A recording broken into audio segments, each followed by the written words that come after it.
Malawi Brief. Limpopo FM kuzera mwa Comrade Ntanywa yafikanso.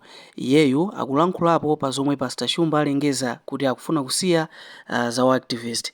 Ntanywa akusambwazanso adindo ena mboma akuti sakukwanisa kugwira ntchito yawo ndipo zinthu zawo zina sakuthanso kuziyendesa bwino. Tamveserani. Mwadzuka bwanji amalawi nonse konse kumene muli.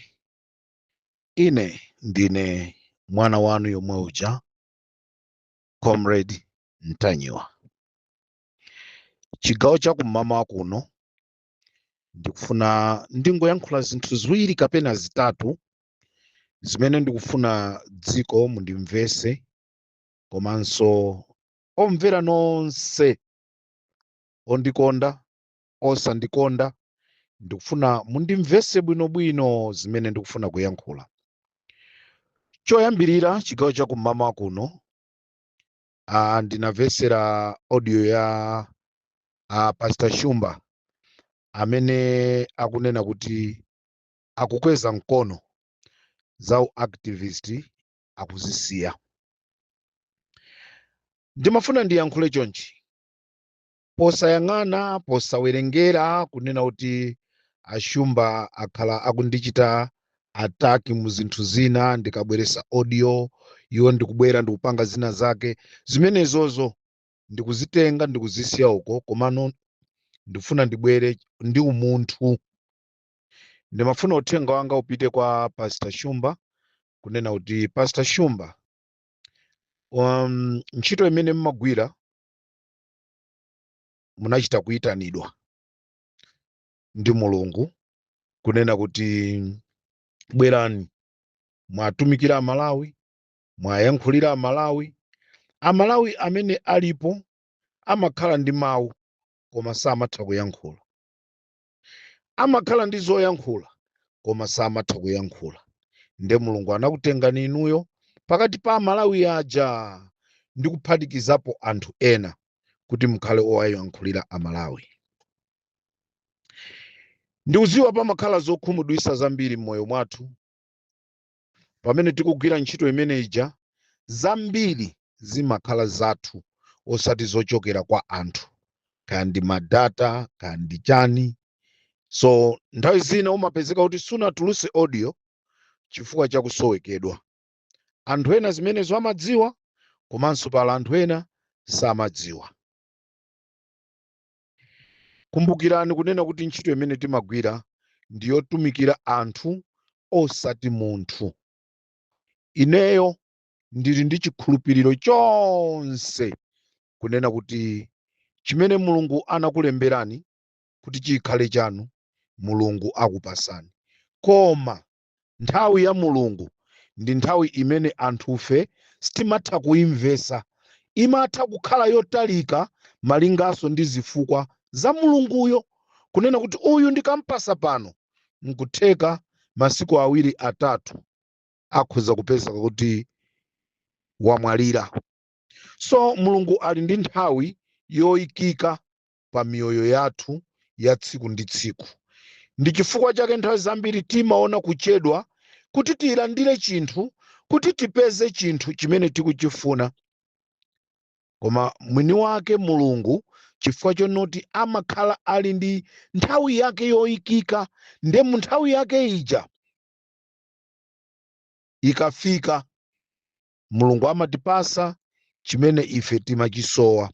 Ndiye uthenga wanga wapadera m'mamawa uno ndifuna ndawuza Ashumba musasiye activism just because anthu ena anakulonjezani kuti boma likazalowa tizakupangirani chakuti kapena ndizakupangirani chakuti. Take it away mkati mwa mtima mwanu. Inuyo mukhale ndi mtima onena kuti mmatumikira anthu, mmatumikira dziko. As a pastor mukuyenereka kuonesa chisanzo chabwino. Yobu mtumiki wa Mulungu anakumana ndi ziphinjo zochuluka mkati mwa moyo wake, koma iye sanasiye kutumikira Mulungu. Chimene anapanga anasankha kunena kuti ine ndizayenda ndi Mulungu moyo wanga wonse. Yobu kumapeto kwake anakumana ndi zabwino zimene iye mkati mwake samayembekezera. Ziweto zake zitafa, chuma chake chitatha, china chilichonse chimene chimampangisa kuti iye akhale Yobu chitamuchokera. Koma Mulungu anamubwezeresa zinthu zimene zija times. Iyeso sanakhulupirire. Chifukwa chani? Iye anasankha kuyenda ndi Mulungu wake. So inu ngati Pastor Shumba amene mmalalikira, amene mmatiphunzitsa za uzimu, amene mmatiuza za ulendo wathu kukonzekera ulendo wa kumwamba, musakhumudwe. Analipo ena anakhumudwisidwa, koma Mulungu anabwera ndikwakonza osakhalanso chikhumudwiso. Ineyo I believe kunena kuti Mulungu wakukonzerani china chake chimene ati akupaseni.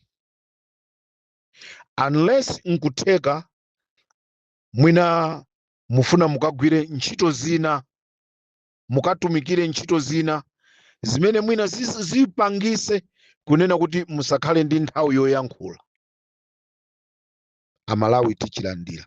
Komano ndifuna ndinene ngati mukusiya activism chifukwa chonena kuti mkatikati mwa activism yo palibe chipaso china chilichonse chimene mwachiona, inu pitirizani kwayankhulira Amalawi.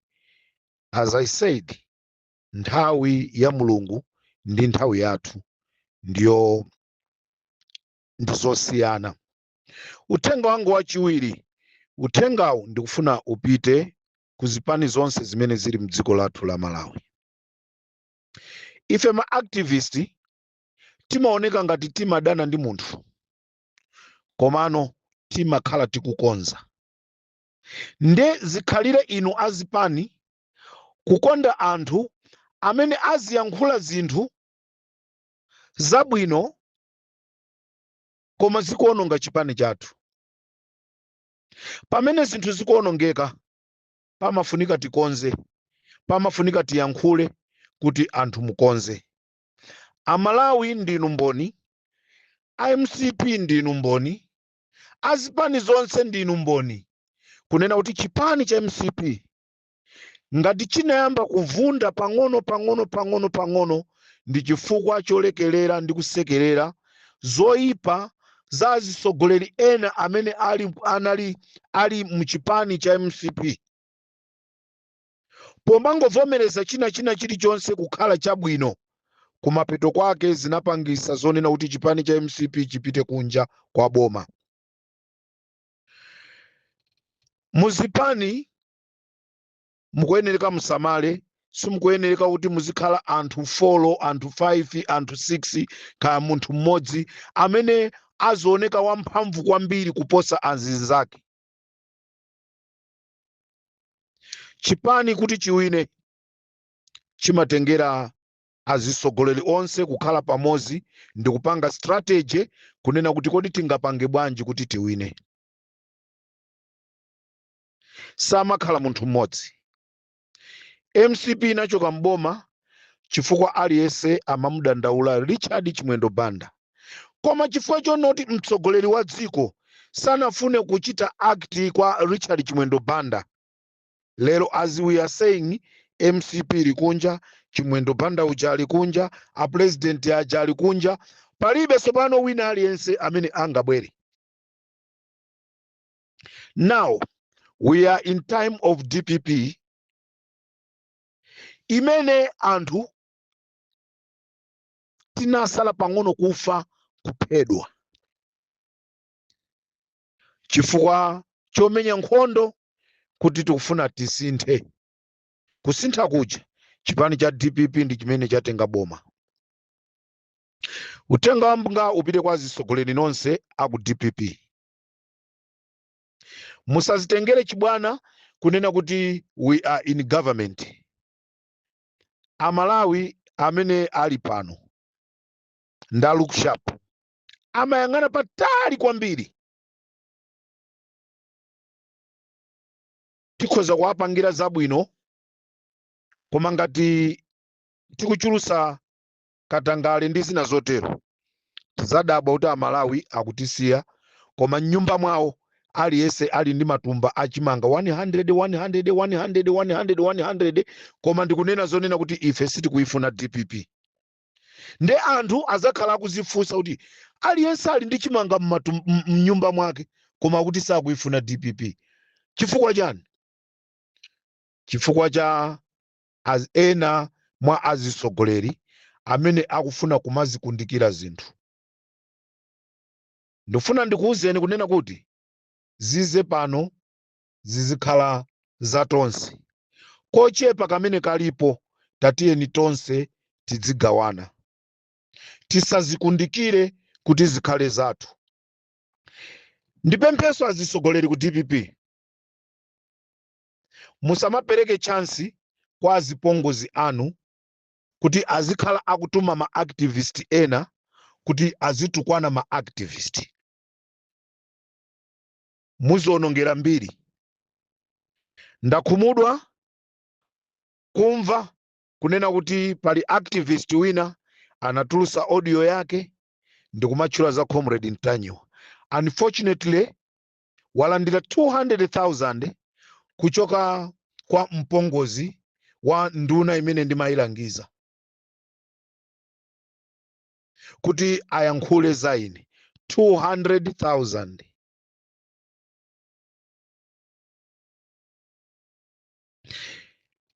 Uactivist wamagwirisidwa ntchito kuti timunyoze wakuti tiyankhule wakuti su activist. Komanso tiyeni tidziwe mmene amagwirira ntchito Alaiton Mangochi si mmene ndimagwirira ine ntchito. Alaiton Mangochi timaona amanyamuka ndikupita pamalo ndikukachita demonstrate anthu ndikumaona kuti ndizonadi pamalo paja palibe bridge.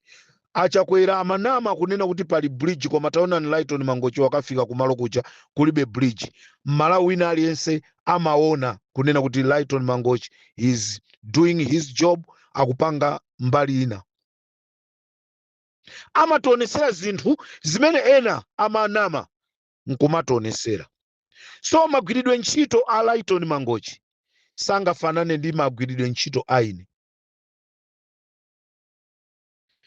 Alaiton Mangochi nkutheka amagwira ntchito ali okha.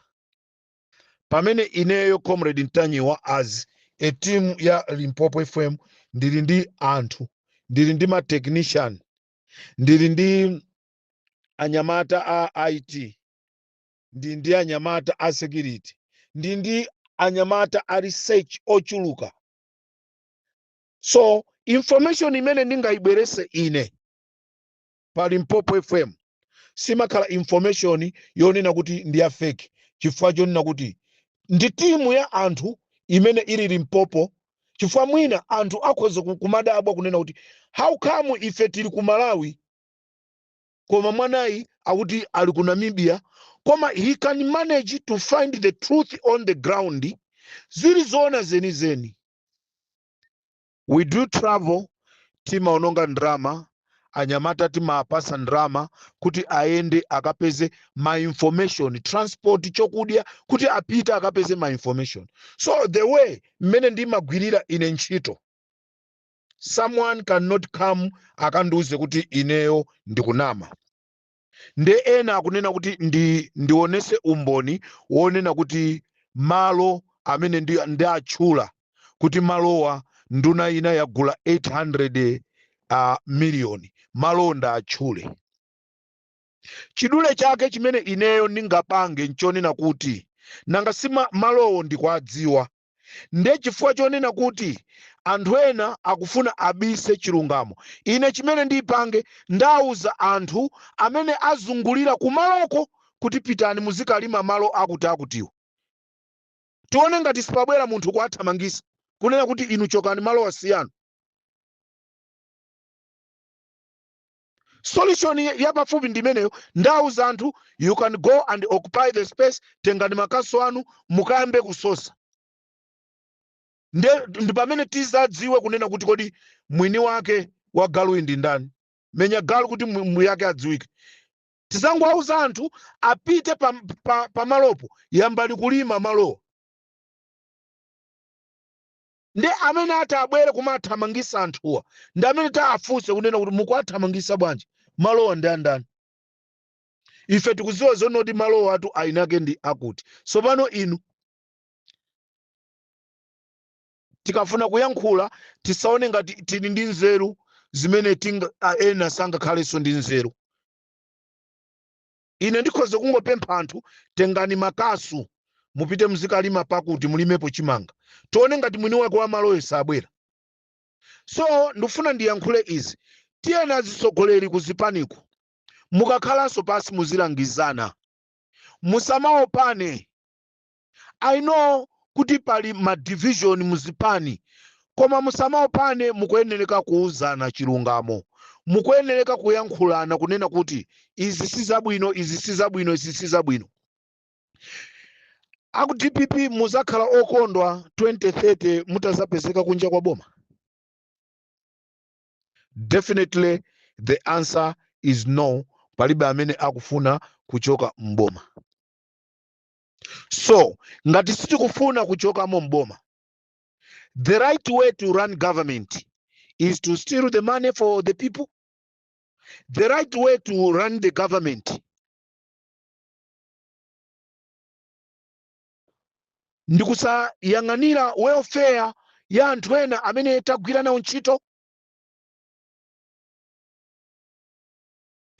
Sindizasiya kupereka ulangizi ku chipani cha DPP ndi manena, and reason ndimayipereka kunena kuti ndinali munthu mmodzi amene ndimafuna kuphedwa, amene ndimasakidwa. So chizandipweteka ndikukuonani anthunu mukuchoka mboma. Mukufuna MCP izabwererenso mboma? Kunja kutwa Malawi za MCP anayiwala ndipo samafunanso kumva za MCP. It's just unfortunately someone just came to say munthawi ya MCP anthu samadya chiteze. Is it true a Moses Kunkuyu kunena kuti munthawi ya MCP anthu sanadye chiteze? Anthu akumachingaja amayankhula zonoti akudya chiteze. Was it a propaganda? Timaona ali muchire, timaona akuswa chiteze. Lero someone can come to us nkutuuza zonena kuti MCP munthawi yawo palibe amene anadya chiteze, palibe amene anadya nyika, palibe amene amadya mauzu. So kunama kwa mtundu umenewu, muli ndi chikhulupiriro Amalawi angakukhulupirire nisoni kuti akupase nisoni mwayika chikena? Amalawi konse kumene muli, say no to MCP. Say no to MCP. We don't need Malawi Congress Party anymore. A DPP tengeranipo ni phunziro kuzimene MCP amachita Amalawi.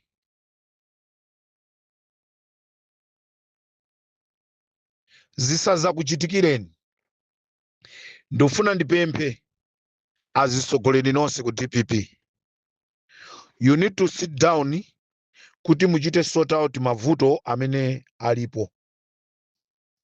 Ngati mene anayankhulira a chair kwa chonde kumulakhuwa lomwe kunena kuti a president ngati inuyo kholo amene mukuyang'anira wina aliyense ku chipani cha DPP mukuyenereka muchitepo kanthu kuti bata ndi mtendere ubwere ku chipani cha DPP. I want to repeat again this sentence. A president a dziko la Malawi olemekezeka Peter Mutharika, aitaneni anyamata anu, aitaneni azimayi anu khanda asikana, khala nawo ni pamodzi. Chipani cha DPP anthu azifonawo akuchikonda pa zinthu zina. Tikuona zitukuko mwayambapo misewu, chimanga chimene munatilonjeza taona, masukulu aulere aja taona. Pali zambiri zimene munalonjeza, Amalawi akuyang'ana. Koma nkati mobweresa zimene munatilonjeza zija, kodi pamene mbuzi ikudya msipu, pamene yamangiriridwa, imalizepo onse, mawa ikabwera izi zavutika.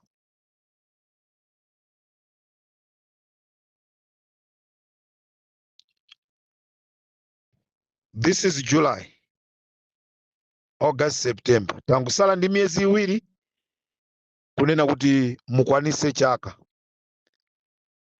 Pakutapa chaka amalawi tizaona kunena kuti mwapanga chani. Nanga pamene tikulowa chaka chachiwiri muzakhala mukupanga chani. Nde ndifuna ndipemphe zipani zonse ku Malawi,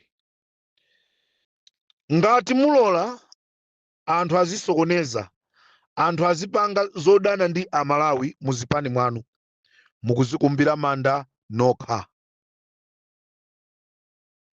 Ku chipani cha DPP ndikufuna ndikupempheni kunena kuti chitani resolve mavuto amene alipo owerengeka, amene ndi okonzeka, mutakhala pansi mukhoza kuwakonza.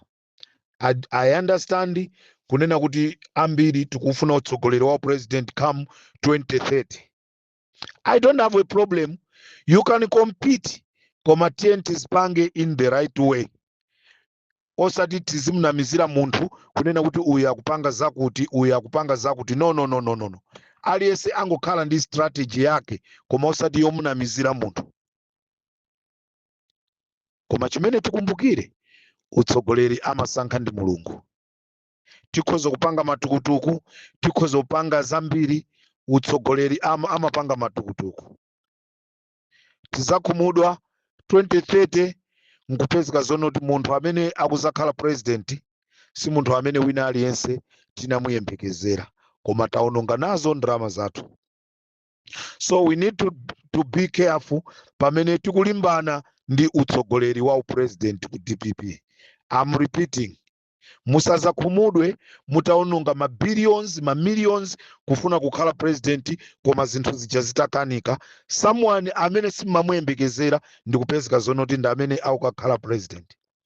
Chifukwa tu president amene akufunikanso akhale ngati Peter Mutharika, wodekha, ofasa, ozichepesa, wokumva zimene akunena anthu. Mtsogoleri amene tikumfuna nda amene yoyo. The next president must be as president amene tili nayo. So pamene tikufuna utsogoleri tione kodi makhalidwe athu ndotani. Chifukwa anthu ufe tikuona khalidwe la munthu kuti awa upresident awa ngati lerolo ali nduna akutifinya chonchi, lero ngati ali nduna akupanga chonchi, what more akazakhala president sazakhala chakwera wachiwiri uyu.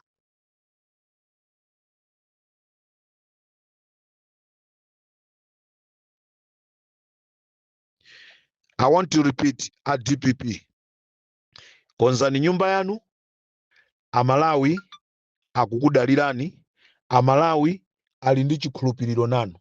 Koma ngati muzisekerera zonoti uyu azipanga izi, uyu azipanga izi, zomakaopseza kumapita nkumakaopseza anthu amene asankhidwa ndi Peter Mutharika kuti agwire ntchito. Ndi zinthu zosathandiza. Ndi zinthu zosathandiza. UDF ngati kufuna ibwerereso mboma, ibwerereso pa ground, ikakonze ma area, ikakonze ma district,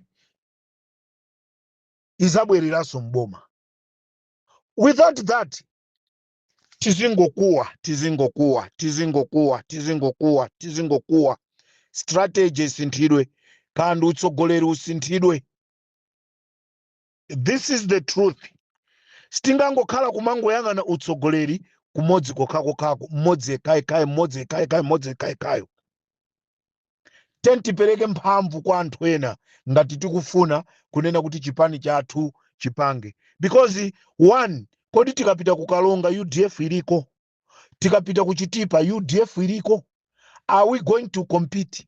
Tili ndi ma MP angati right now. Nde pamene tikufuna utsogoleri, are we going to manage kuti tikautenga utsogoleri tili ndi ma MP awiri? Kodi kuthyolo kuli UDF, kodi kunsanje kuli UDF. To win is not a joke.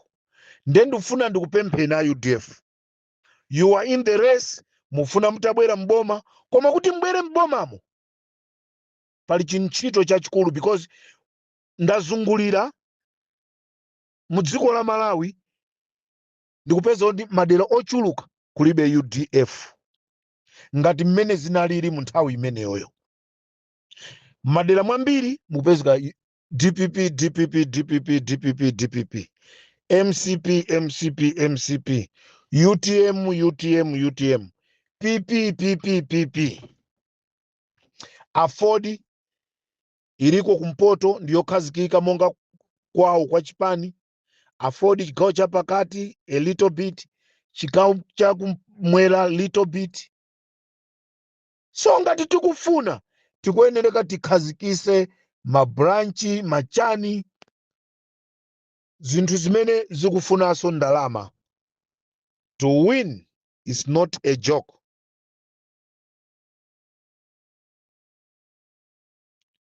Tidziwe tufuna tikapikisane ndi DPP imene as for now ili pa number 1. Ife tili pa number 4, pa number 5. So tufuna tikapezeke pa number 1.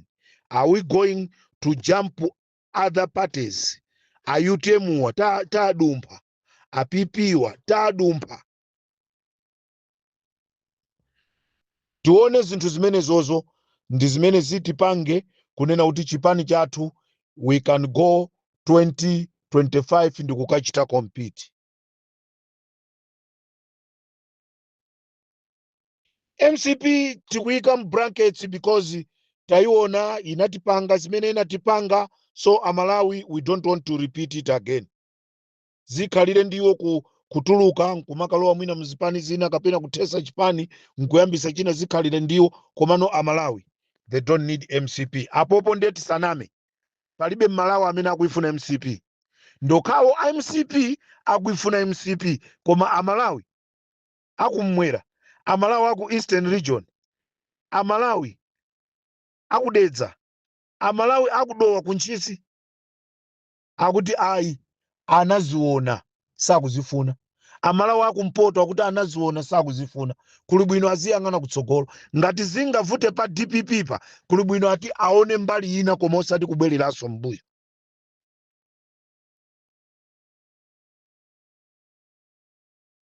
Ndendifuna ndimalize chonchi. Azisogoleri nonse akuzipani ngati tikubwera ndi maulangizi, tengani ulangiziwo mugwirise ntchito. Ngati ulangiziwo simugwirisa ntchito muzati kumbukira patsogolo.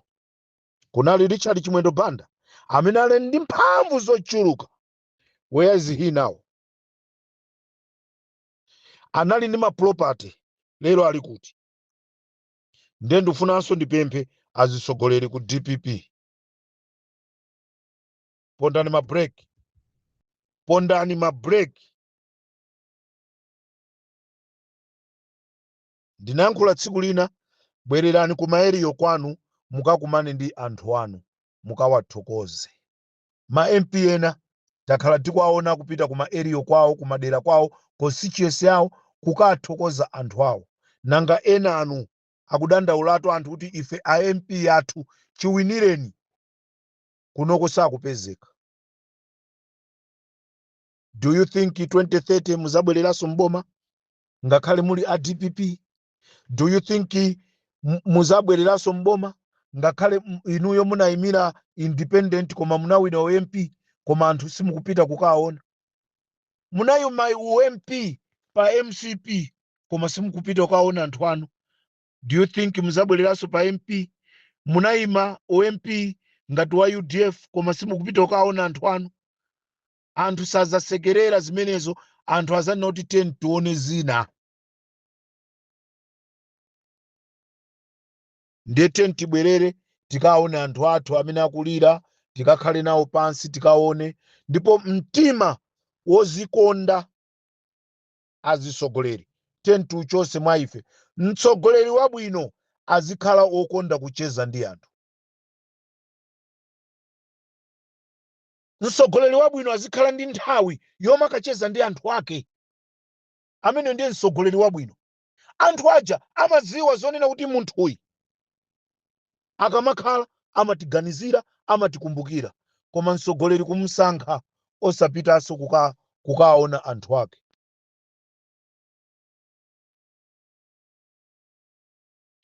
Mtsogoleri wabwino,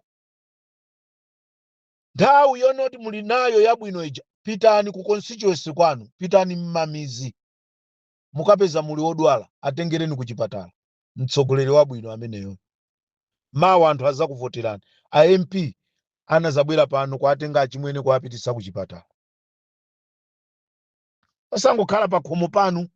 UMP sichoncho, liyendereni dera lanu, masukulu adera lanu tayenderani, mafumu adera mwanu tayenderani. Ka mfumu yo ndi MCP, mfumu yo ndi ya chipani chanji, tapitani mukayiyendere, akuuzeni mavuto adera lawo. Tikufuna chitukuko mu dziko la Malawi. Ife ntchito yathu ya activist ndikulangiza, kuzuzula, kwauza anthu zochita, osati kubweretsa udani. Simuzandimva ine comrade Mtanyiwa ndikulimbana ndi activist wina aliyonse. Zimenezo kwa ine sindimakhala nazo ntchito. Whether someone andiyankhule mwa mtundu wanji sindizabwera. Anthu okha ndamene azimuyankhula munthu uja. Ine simuzandimva. I don't have that time. Ndili ndi nthawi yochuluka yonoti nditumikire dziko langa, ndatumikire Amalawi, Amalawi amve kukoma, Amalawi aone kusintha kuti dziko limene timalifuna ija ndili, utsogoleri umene timaufuna uja ndu. Koma ine sindizasekerera munthu amene akupanga zopusa, whether uli ku opposition ka uli mboma, ngati ukupanga zopusa ine ndikuzidziwa. Timu yanga ndikundiuza kunena kuti akuti akupanga zakuti. Ndizabwera pa podium ndikuwauza Amalawi akuti akupanga zakuti. Because tufuna tikonze dziko. Anthu panopa akuthamangisidwa m'mayiko. Muzipita kwanu, muzipita kwanu, muzipita kwanu. Kodi anthu akafikira potani ku Malawiko, ngati ku Malawiko anthu akungoba, atsogoleri athu akungoba, akafikira pati? Ndiye dziko lonse likhala la anthu okuba, chifukwa anthu akapita kumene kujako. Plus minus anthu 40 to 70,000 achoka mdziko la South Africa kupita ku Malawi.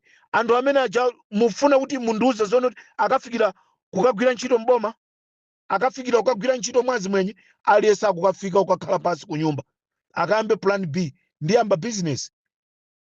Ngati apita ndi ndrama, sanapite ndi ndrama, what next? Akudikira mvula kuti ibwere, alime, aone kuti akhoza kuzakhala ndi ndrama.